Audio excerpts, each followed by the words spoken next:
Você sabe que o Bismarck, aquele famoso político alemão, dizia que se o povo soubesse como são feitas as leis e as salsichas, não consumiria nenhuma das duas.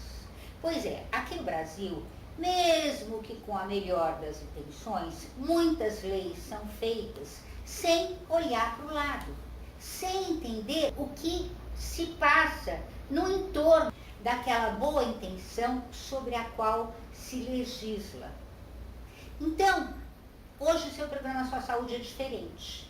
Eu vou conversar com Renato Tamarossi, que é diretor da ABC Pharma. A ABC Pharma é a Associação Brasileira de Comércio Farmacêutico. Ela existe desde 1959, tá certa? Tá certa. Pois é, não é uma coisa que nasceu ontem, que nem essa lei aí de 2013, a lei, 2014. né? 2014, a lei que é número não sei o que, 13.021. Então essa lei determina que todas as farmácias, né, qualquer estabelecimento que vende remédio, tem que ter um farmacêutico de grau superior, formado na faculdade farmacêutico, para atender os consumidores. Bom, e aí o que acontece, Renato? O que acontece é que essa lei ela não só prevê que tem que ter um farmacêutico, como ela prevê que tem que ter esse farmacêutico durante o horário integral de funcionamento da empresa, né? Então, um comércio que funcione aí num horário normal, horário comercial que se fala, né? Das 8 às 18 horas, por exemplo, ele precisa, se funcionar no final de semana, 3 farmacêuticos para cumprir a lei, para não ser penalizado, para não ser fiscalizado e sofrer uma sanção. Isso, primeiro que nós temos 2 problemas aí muito complicados em relação ao setor. Primeiro, o número de profissionais não é suficiente quando você fala no território nacional, porque a lei é aplicável no território nacional. Então isso é aplicável aqui na capital, São Paulo, por exemplo, como lá no interior da Paraíba, em Cochichola, né? Cidade que não tem nenhum farmacêutico residente lá. Então a gente tem esses problemas de falta de profissional, e o outro problema é a questão do custo operacional disso aí para as empresas de pequeno porte, para as microempresas também. Então você gera para uma empresa que às vezes tem um faturamento pequenininho uma obrigação de você ter 3 profissionais de nível superior, com a remuneração de profissional de nível superior, em uma localidade às vezes que não tem nenhum. Então é uma bomba aí que vem para as empresas. Muitas empresas a gente está acompanhando, ou ela vai ser penalizada ou ela vai fechar as portas. Então aí tem casos de extremos aí que a gente pega empresas que estão acumulando penalizações, multas, né, com execuções de mais de 100 mil reais de multas, e isso vira esse problema para o setor, para as empresas, que nem sempre o consumidor, que é aí a intenção maior da lei, vai sentir algum benefício em relação a essa questão. Bom, como consumidor, por exemplo, eu chego numa farmácia aqui na Avenida Paulista, em São Paulo, numa grande rede qualquer, eu sou atendida por um balconista, não é isso? Você, na verdade, assim, existe a responsabilidade técnica do farmacêutico e existe aquelas pessoas que trabalham ali na farmácia. Então, evidentemente que uma empresa de grande porte, por exemplo, as que estão aqui na Avenida Paulista, elas, para cumprir a lei, elas precisam ter um farmacêutico durante o horário de funcionamento. Então, não necessariamente aquele um farmacêutico vai conseguir dar conta de atender todas as pessoas que são atendidas ali, que passam por aquela farmácia. Tá? Então, assim, é uma situação que a lei obriga a você ter o farmacêutico, não necessariamente o consumidor vai ser atendido. Isso é uma questão assim do consumidor fazer valer esse direito e exigir o atendimento pelo farmacêutico. Tem até essa questão também. Mas aí é muito complicado. Onde é que a gente vai arrumar tanto farmacêutico para atender todo mundo? É impossível, né? Pois é, aí é uma situação que a lei ela é uma lei que não foi aperfeiçoada, porque essa obrigação de ter um responsável técnico no farmacêutico, ela vem desde 73, não é uma situação nova. Só que isso sempre foi fiscalizado de uma forma em que você tem fiscalização nos grandes centros, mas afastado aos grandes centros, as fiscalizações são, vamos dizer assim, existe uma flexibilização informal, porque a lei exige a presença do farmacêutico desde 73. Hoje, em 73, a gente tinha uma outra realidade. Hoje a gente tem, por exemplo, mecanismos eletrônicos que poderiam substituir essa presença física do farmacêutico na farmácia e dar efetivamente assistência farmacêutica para os consumidores.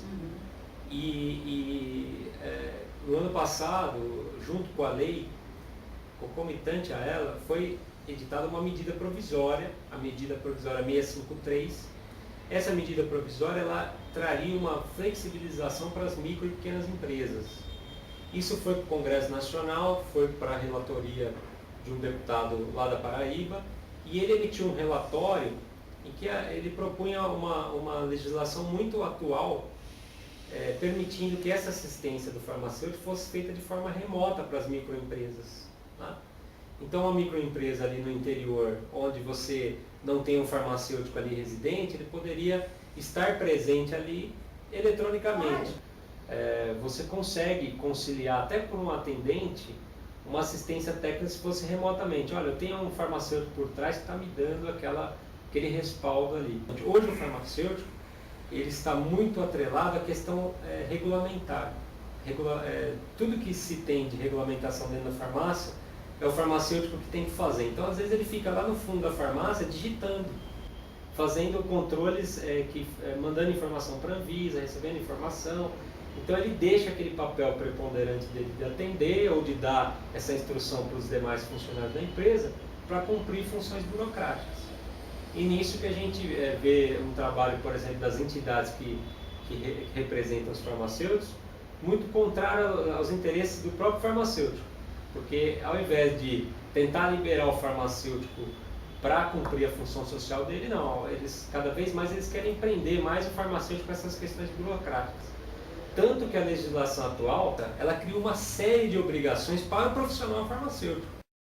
Então essa legislação não só trouxe obrigações para a farmácia, mas também trouxe obrigações consideráveis para o profissional farmacêutico, como manter registros ali das pessoas que ele atende, uma série de situações que eu acho que na prática é muito difícil de funcionar, pela dinâmica, até pela própria função que o farmacêutico exerce dentro dos estabelecimentos. Bom, se isso é difícil de funcionar numa grande rede de farmácia, nos estabelecimentos dessa grande rede, imagina nessa cidadezinha lá no interior do Paraíba que você citou. Sim. Mas a gente vai conversar mais e eu vou querer saber de você qual é a sua proposta para resolver, qual é a proposta da sua entidade, enfim, para resolver esse impasse. Vai estar aqui com a gente também o nosso querido Dr.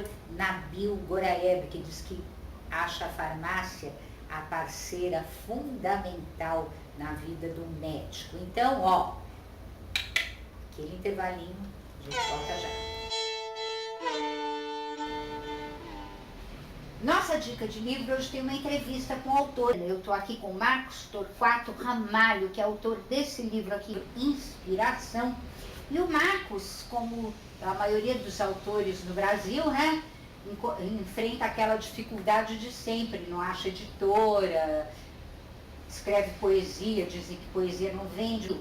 É um problemaço. Mas o Marcos parece o outro Marcos, o Plínio Marcos. Ele não se intimida, não. Ele foi, editou e saiu vendendo de porta em porta e acabou fazendo uma sucessão. Não foi, Marcos? Eu vendo bem, assim, longe de ser um Paulo Coelho, mas eu acredito que é bacana porque eu vivo disso. E aí eu consigo vender uma média de 15 a 20 livros todos os dias. É bastante. Bastante.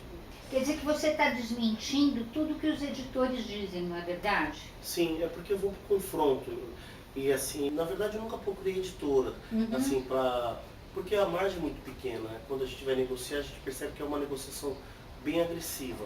E aí eu prefiro produzir, tá vendendo porta a porta. Agora eu criei meu selo, que é a editora Jangado, para produzir esse livro. Cada vez mais os autores brasileiros estão se auto-editando. E isso tem preocupado os editores. Mas é para preocupar mesmo.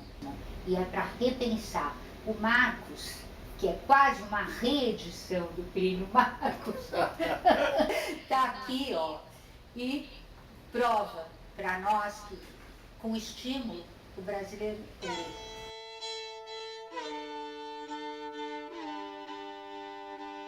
Agora também está conosco no Só Saúde o Dr. Nabil Guraeb. Mas antes de dar a palavra para o Dr. Nabil, eu tinha perguntado para o Renato o que a associação, então, propõe, além da presença virtual, né, do farmacêutico em lugares onde não é possível a presença física do farmacêutico.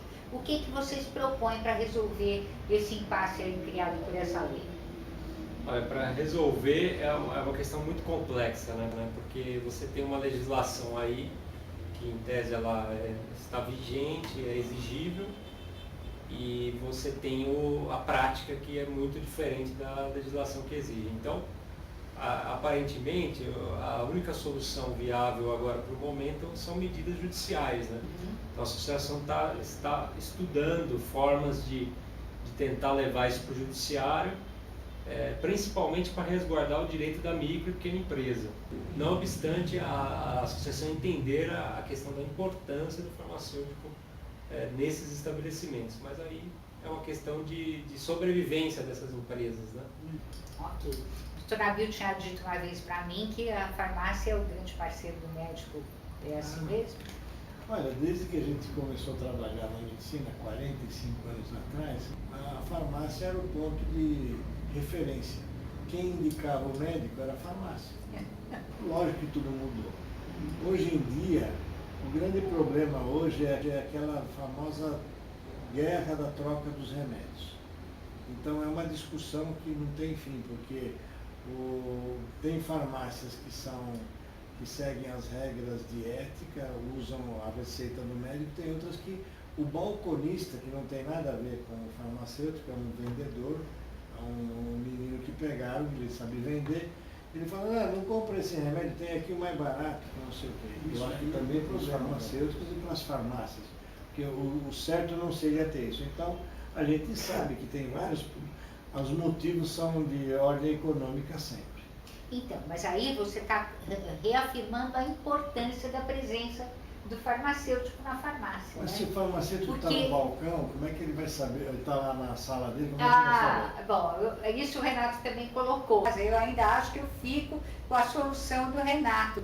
Bota um monitorzinho lá, um tablet, um celular e fala quando precisar, fala com o farmacêutico via internet, né? Não exija que ele esteja Vou dar uma sugestão da fisicamente lá. cardiologia. A cardiologia, para resolver um problema de emergências, está o Dante Pazanese, que é do Estado, tem um serviço de eletrocardiograma à distância. Pois é. Nosso tempo estourou, mas valeu a pena, né? Eu quero agradecer muito a presença do Dr. Nabil Guraeb, com o Renato Tamarose, que é diretor do ABC Pharma, e a gente ainda volta nesse assunto, porque vai rolar muita coisa ainda, né, Renato? Ainda vai. Pois é. Então, a gente ainda volta nesse assunto. E para você, até o próximo Só Saúde.